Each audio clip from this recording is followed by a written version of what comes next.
Return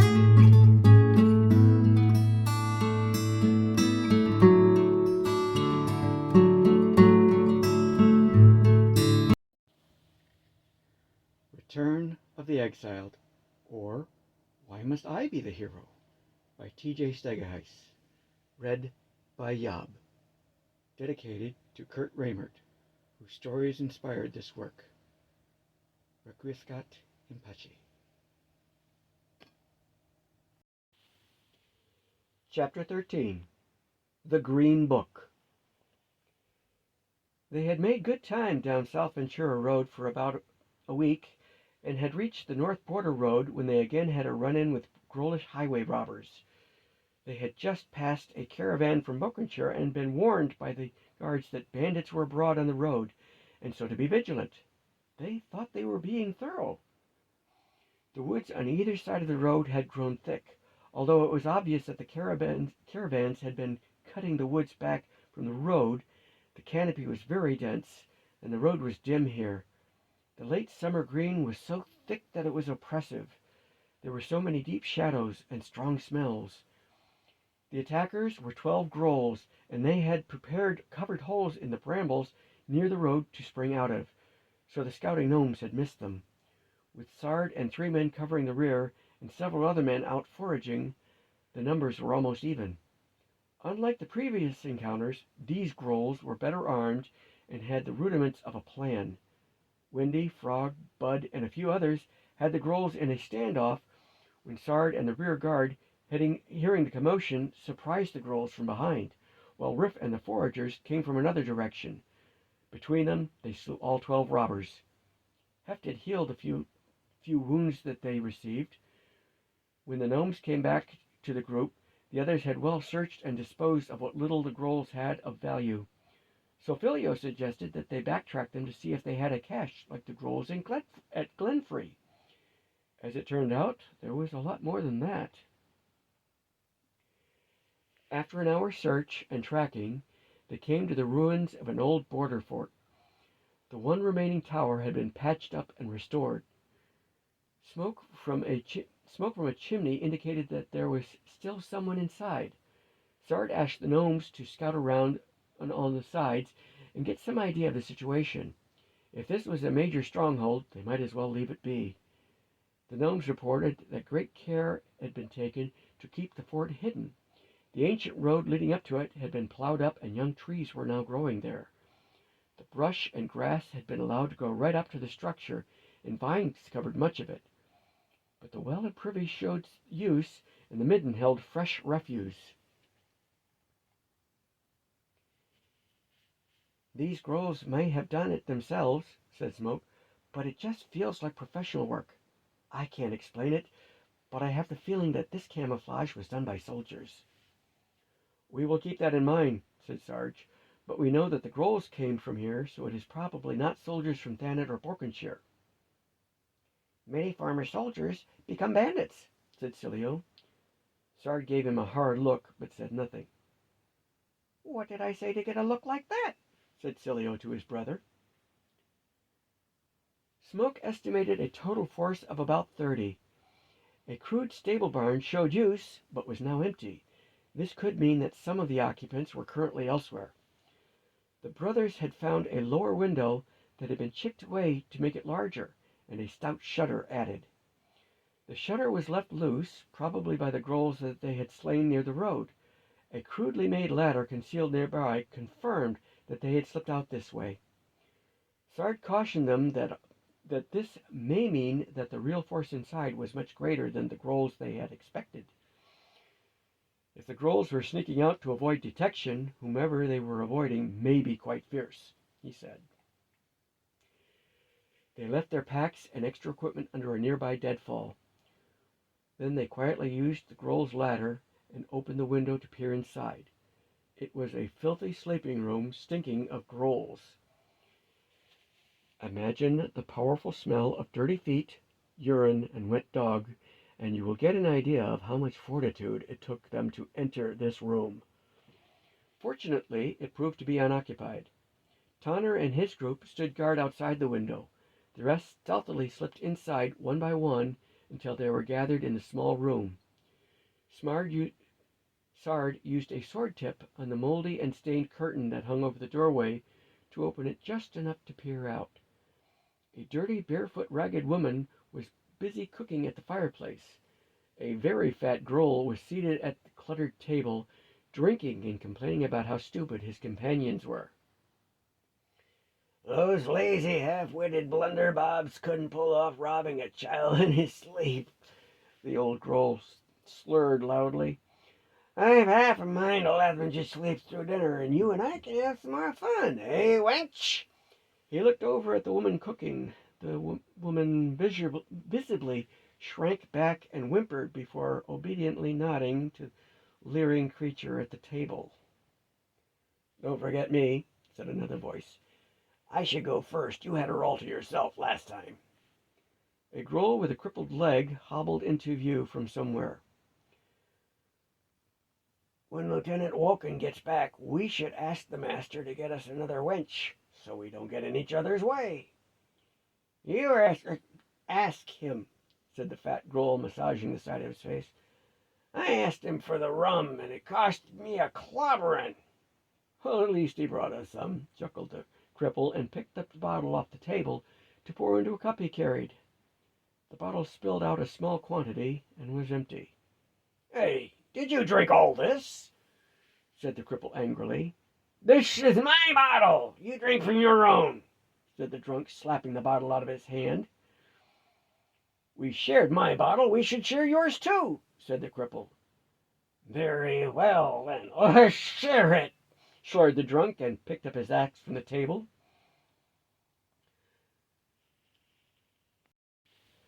The cripple drew a falchion from his belt, but the drunk was faster and sliced open the other's arm.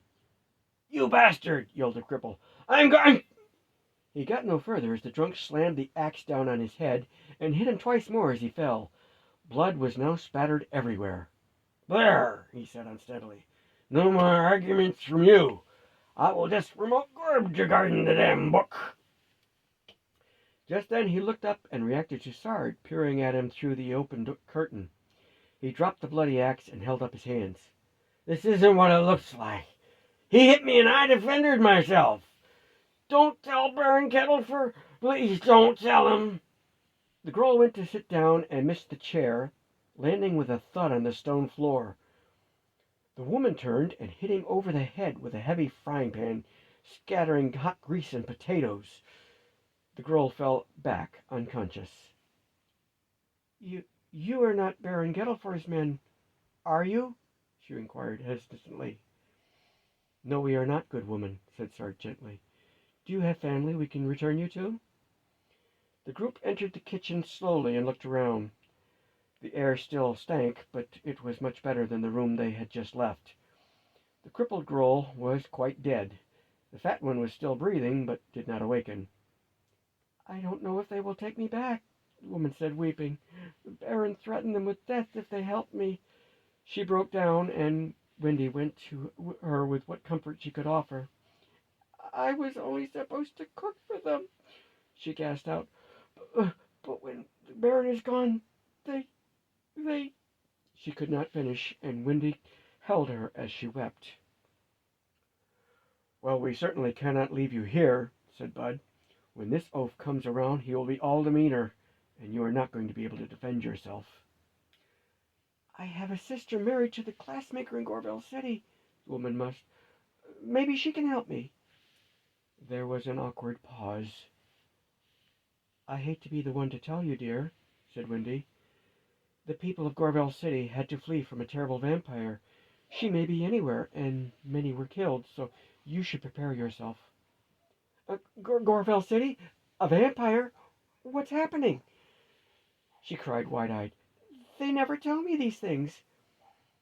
Wendy told her a watered-down version of the things they were aware of happening in the world. "What am I to do?" the woman sobbed. "Where am I to go?" Wendy had an idea. "What is your name, friend?" she asked. "Poppy," answered the woman. "Your name is now Polly. You are a sister who came to help the family when Poppy disappeared. Is there a room with privacy?" said Wendy. "Oh, the book room, but I'm never supposed to go in there," said Poppy. "I have broken more rules than most men make," said Wendy. "Let us gather a few things and I'll show you who Polly is and why you're not going to be found." Gorville City had left Wendy much more confident and self-assured. She truly seemed to be a much worldlier woman than the farm girl who had run from an arranged marriage. Sarge sent the men to search the tower for things they might find useful. Spotting the empty bottle on the floor, somehow unbroken, he picked it up and sniffed it. Grinning, he held it for Bud to smell. Bud grimaced, and Sarge laughed. "Rum," he said. "Usually only drank at sea. Nasty brew, this one." Wendy and Poppy went into the next room, the only one with an intact door. A short while later the two emerged. Indeed, Poppy was gone, and in her place was a woman who looked sufficiently different from Poppy that she must be someone else. A bystander would have insisted that this was not the same woman. "Now remember," Wendy was saying, "wash and recream your hair at least twice a moon, and keep it cut. The soot should be done each day to keep it convincing. Do you understand?" "Oh, yes," said Polly, looking at herself in a piece of ceramic mirror with disbelief. "Is this really what I look like?" She had been ragged and dirty. Now she was apparently clean, but looked older. She had her hair, straight and gray, cut just above the shoulders, was more attractive than the black sooty knots she had worn. She seemed somehow taller and thinner, and Wendy had done something to fix her clothes, so that they were less rags and more clothes. The difference was amazing. "You look like someone else now," said Tennard. "I didn't know you used magic, Wendy." "Not magic, silly man," said Wendy. "Women have means to look their best for the right man. Those means can make other changes if she wants." She smiled at Tennard slyly, and for a moment she seemed to be an exciting siren none could resist. He shook his head, and when he looked again she was Wendy, the girl beside whom he had fought battles, huddled together in cold camp, eating miserable food. He wondered again if she did not really use magic. Sard and Bud snapped their jaws shut simultaneously. Riff just stared wide-eyed. Smoke, who had seen women do this before, smiled a secret smile.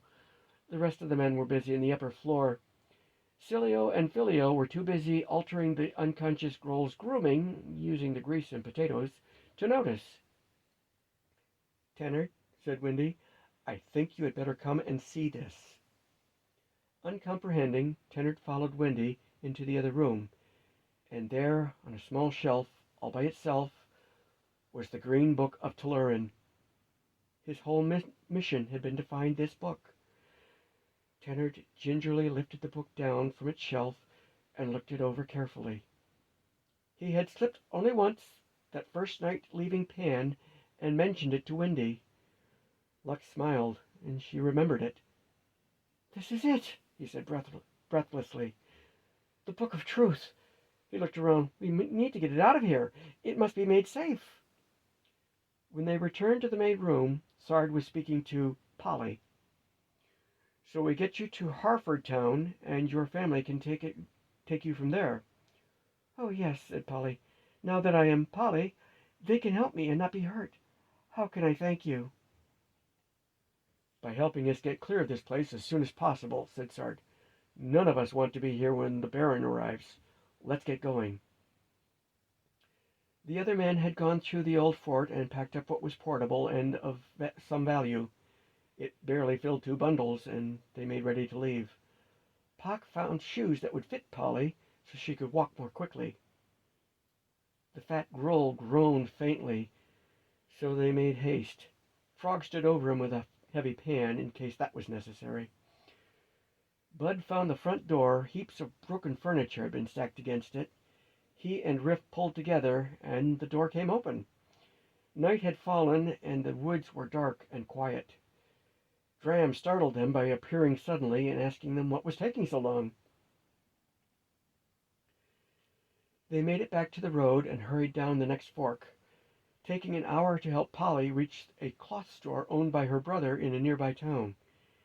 He started and was amazed at the altered appearance of his sister and promised to help her keep her new identity. They left some tradable items with them, eliminating the extra bundles so they might travel better. Polly and her brother gave them some food and wished them well. They then hurried back to the main road and set off west to get as far as they could from the fort. Unfortunately, they ran into the inevitable band of highway robbers who attempted to take their purses. These men were not of the most dangerous kind, but would not relent, and were all slain. Wendy looked at the man she had been forced to kill and felt ill. He was young, cruel, ill-kempt, and stank of ale, but he looked to be the same age as her brother Oliver. He had taunted her and called her a little girl with a toy sword, and wore a look of shock when she drove her blade through him. Between what George had taught her and her experience in Gorville City, her moves had become automatic. She went over to a bush and vomited. As she leaned against a tree afterwards, Hefted came over to her and asked if she was injured. "No," said Wendy, "I'm not injured. It's just that he's the same age as my brother." "You have killed men before," said Hefted. "How is it so different now?" "I don't know," asked Wendy. "Maybe because it seems so personal this time." She did not tell him that she could not remember the other killings. "Will it help to remind you that they might have killed us, even if we did yield to them?" Said Hefted. "I don't know," said Wendy. "I just don't know what to feel about it." Killing grolls and zombies was one thing. Killing men just didn't seem like the same thing at all. Nausea threatened to overwhelm her again. Doubts and fears seemed to crowd around her. Was she still just a farm girl, pretending that she could be a swordswoman? She thought again of how she had envisioned herself becoming a soldier or caravan guard. How silly she must have been. "We need to get off the road," said Bud from behind them. "Get those bodies off into the brush as far as you can." He put a hand on Wendy and said softly, "It's like this sometimes. You have to give it time to settle out. Although the pain never quite goes away, you'll learn to accept it.